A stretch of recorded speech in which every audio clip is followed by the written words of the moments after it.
Yes, that was Ready for the Storm by Copper Cayley.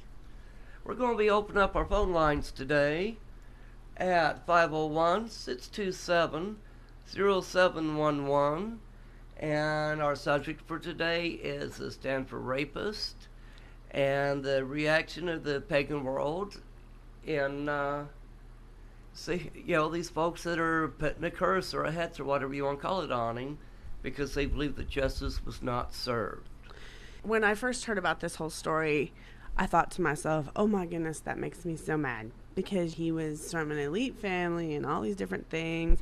Could have all been factors. It wasn't just a hex on him. It was actually a hex on him, on his father, and the judge. Yes.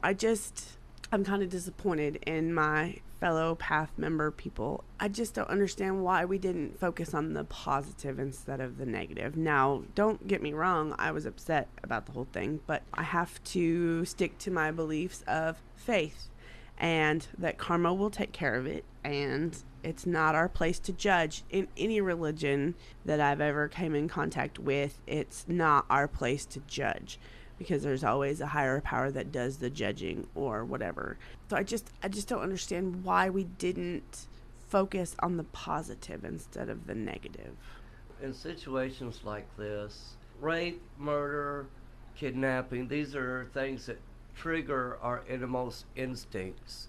Our raw emotions. Our raw emotions to try to defend. And especially those women, which unfortunately is a large majority of them, that have been raped, that have been sexually molested, that have been having these problems. These are major triggers for them. So for something like this to happen, and then for it to be all over the media that not only did somebody get raped, but that justice was not served, that is a major trigger for folks, especially folks that have been through the same or similar things themselves. But with it being in the media now for so much longer, it makes it so much harder on the victim. I remember when it first happened to me, and I didn't want to have anybody talk about it. I didn't want to talk about it at all. Mm-hmm. I got in therapy, and eventually it got better, but I didn't want anybody to know. I didn't want anybody to talk about it. I didn't want anybody to, I felt like I was failing. I thought I had done something wrong, and when it very first happened to me when I was younger, I didn't even know that that's what it was.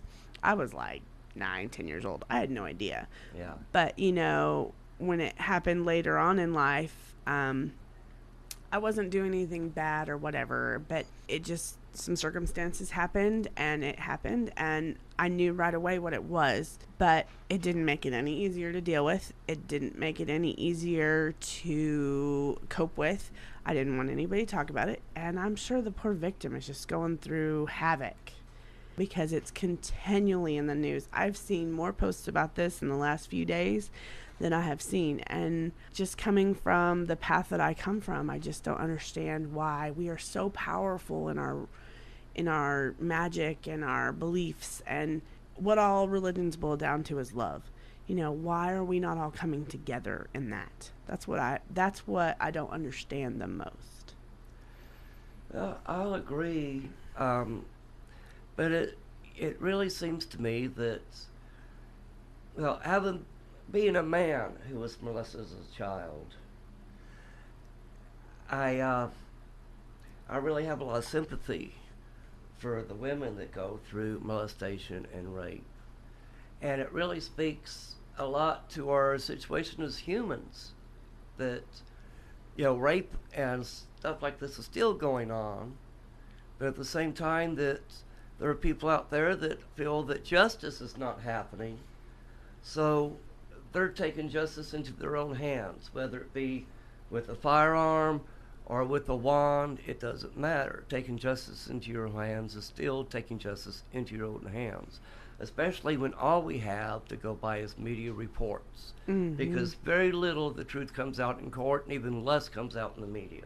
Absolutely, I agree with you. It's either one side or the other. Well, we have our phone lines open today at 501-627-0711. Please feel free to call in and give us your opinion on this subject. We'd like to hear what other folks out there have to think about it. In the meanwhile, we're going to go to another song here, God's Alibi by Caper Kaylee.